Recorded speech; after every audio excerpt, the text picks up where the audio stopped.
get you out of my brain. Oh, it's such a shame that we don't talk anymore. We don't talk anymore. We don't talk anymore like we used to do.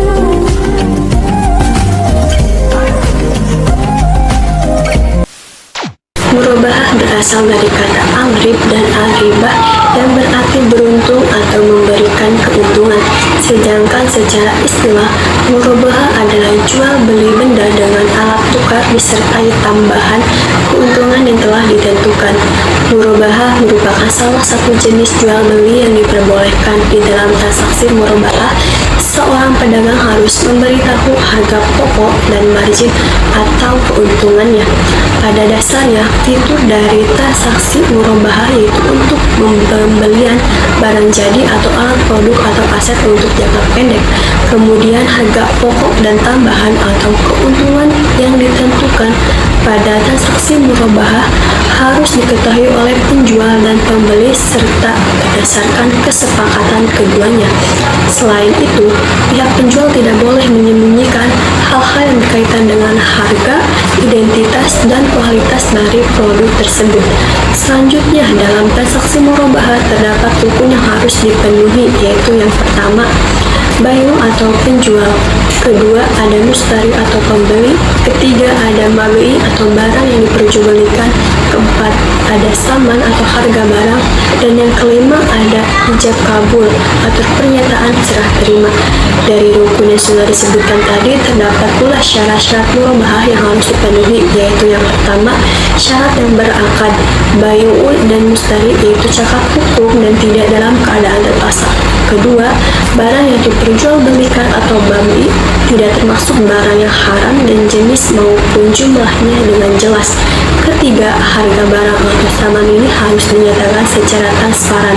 Keempat, harga pokok dan komponen keuntungan dan cara pembayarannya disebutkan dengan jelas. Dan yang terakhir itu, pernyataan serah terima atau ijab kabul harus jelas menyebutkan secara spesifik pihak-pihak yang berakad. Selanjutnya ada mekanisme akad murabahah seperti di samping ini, di mana yang pertama, bank dan nasabah melakukan akad pembiayaan jual beli atas suatu barang. Dalam akad ini, bank bertindak sebagai penjual dan nasabah sebagai pembeli. Kedua, bank melakukan pembelian barang yang diinginkan oleh nasabah dari supplier atau penjual dan dibayar secara tunai. Ketiga, barang yang telah dibeli bank dikirim oleh supplier kepada nasabah. Keempat, nasabah menerima barang yang dibeli. Dan yang kelima, atas barang yang dibelinya, nasabah membayar kewajiban kepada bank secara angsuran selama jangka waktu yang telah ditentukan. Selanjutnya ada contoh dari akad murabahah. Adi adalah seorang pengusaha yang ingin membeli rumah dari Pak Sutaji, sang pemilik rumah. Pak Sutaji menerangkan bahwa harga beli rumah tersebut sebesar 300 juta dan akan menjualnya seharga 500 juta sehingga keuntungannya yang diperoleh menjadi 200 juta. Namun, Adi melakukan penawaran agar keuntungan Pak Sutaji ini hanya sebesar 150 juta sehingga harga jualnya adalah 450 juta. Pak Sutaji pun menerima penawaran tersebut sehingga mereka berdua pun sepakat harga murabahah rumah tersebut adalah 460 juta dengan angsuran 7,5 juta per bulannya. Contoh lain dari akad murabahah dalam perbankan syariah adalah Farhan merupakan seorang wirausahawan muda di sektor industri makanan. Bisnisnya yang semakin besar ini menjadikan Farhan membutuhkan sebuah mesin pengolahan makanan yang baru dengan kualitas yang lebih baik. Setelah melakukan survei ke berbagai supplier mesin pengolahan makanan, Farhan menemukan supplier mesin dengan kriteria yang ia inginkan dengan harga 50 juta.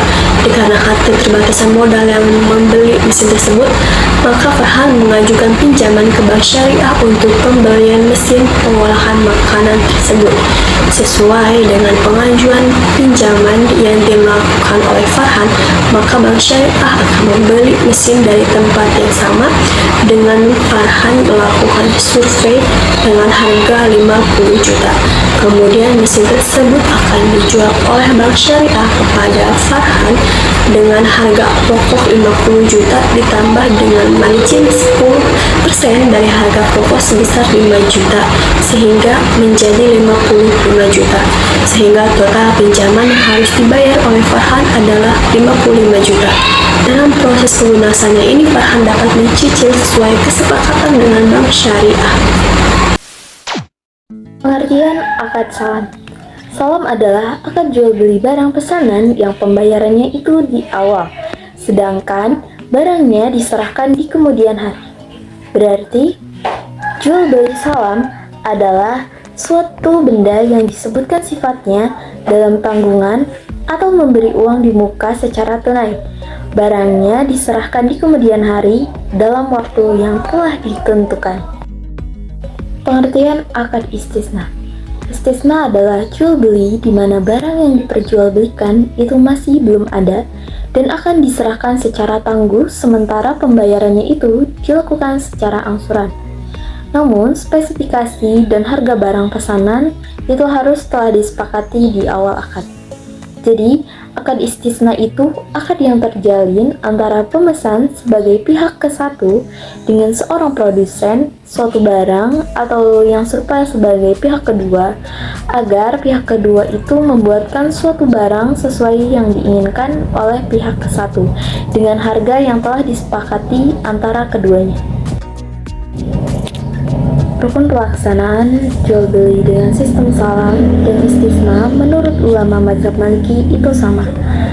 Ada 5. Yang pertama, muslam atau pembeli adalah pihak yang membutuhkan dan memesan barang.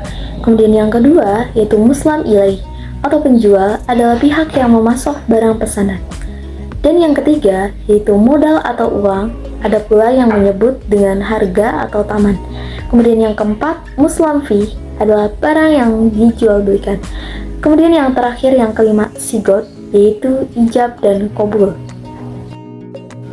Di samping semua rukun yang harus terpenuhi, maka jual beli salam juga harus dipenuhi syarat-syarat pada setiap rukunnya. Di antara syarat-syarat yang terpenting dalam jual beli salam yaitu sebagai berikut, ada 3. Yang pertama, modal atau harga. Disyaratkan harus jelas dan terstruktur serta dilakukan serah terima dengan jelas dan diserahkan seluruhnya ketika akad yang telah disetujui. Kemudian, yang kedua, penerimaan pembayaran salam. Kebanyakan ulama mengharuskan pembayaran salam dilakukan di tempat kontrak. Hal tersebut dimaksudkan agar pembayaran yang diberikan oleh muslim atau pembeli tidak dijadikan sebagai utang penjual. Kemudian yang ketiga, muslim fee atau barang. Di antara syarat-syarat yang harus dipenuhi dalam jual beli salam atau barang yang ditransaksikan dalam jual beli salam yaitu sebagai berikut. Yang pertama, harus spesifik dan dapat diakui sebagai utang. Kemudian yang kedua, harus bisa diidentifikasi secara jelas. Kemudian yang ketiga, penyerahan barang dilakukan di kemudian hari. Keempat, kebanyakan ulama mensyaratkan penyerahan barang itu harus ditunda pada suatu waktu kemudian, tetapi mazhab Syafi'i membolehkan penyerahan segera. Kemudian yang kelima, bolehnya menentukan tanggal waktu di masa yang akan datang untuk penyerahan barang. Dan yang terakhir, yang keenam, tempat penyerahan. Pihak-pihak yang berkontrak harus menunjukkan tempat yang disepakati di mana barang harus diserahkan. Syarat istisna. Syarat istisna ada 3. Yang pertama, penyebutan dan penyepakatan kriteria barang pada saat akad dilangsungkan. Persyaratan ini guna mencegah terjadinya persengketaan antara kedua belah pihak pada saat jatuh tempo penyerahan barang yang dipesan. Kemudian yang kedua, itu tidak dibatasi waktu penyerahan barang. Bila ditentukan waktu penyerahan barang, maka akadnya itu secara otomatis berubah menjadi akad salam, sehingga berlaku padanya seluruh hukum-hukum akad salam. Demikianlah pendapat Imam Abu Hanifah. Dan yang ketiga, syarat yang ketiga, itu barang yang dipesan adalah barang yang telah biasa dipesan dengan akad istisna. Mekanisme akad salam itu ada 3. Yang pertama, negosiasi harga dan waktu penyerahan. Jadi pembeli dan penjual itu harus menyepakati harga barang dan waktu penyerahan barang. Kemudian yang kedua, pembayaran, yaitu pembeli membayar harga barang secara penuh kepada penjual. Dan yang terakhir, yang ketiga, penyerahan barang. Penjual menyerahkan barang kepada pembeli di waktu yang telah disepakati. Mekanisme akad istisna itu ada 5. Yang pertama, itu negosiasi spesifikasi dan harga. Jadi, pembeli dan penjual menyepakati spesifikasi barang dan harga pembuatannya. Kemudian yang kedua, pembayaran uang di muka. Pembeli membayar uang muka kepada penjual. Dan yang ketiga, pembuatan barang. Penjual membuat barang sesuai dengan spesifikasi yang telah disepakati. Yang keempat, pembayaran sisa harga. Pembeli membayar sisa harga barang secara bertahap sesuai dengan kemajuan pembuatan barang. Dan yang terakhir yaitu yang kelima, penyerahan barang. Penjual menyerahkan barang kepada pembeli setelah selesai dibuat. Contoh penerapan akad salam dalam praktek, yaitu seorang petani ingin menjual hasil panen padinya kepada pembeli. Pembeli dan petani menyepakati harga padi tersebut seharga Rp5.000 per kilogramnya, dengan waktu penyerahan 3 bulan setelah panen. Kemudian, pembeli membayar harga padi tersebut secara penuh kepada petani di muka. Contoh penerapan akad istisna dalam praktek, yaitu seorang pengusaha ingin memesan pembangunan rumah kepada kontraktor. Pengusaha dan kontraktor tersebut menyepakati spesifikasi rumah dan harga pembangunannya sebesar Rp1 miliar.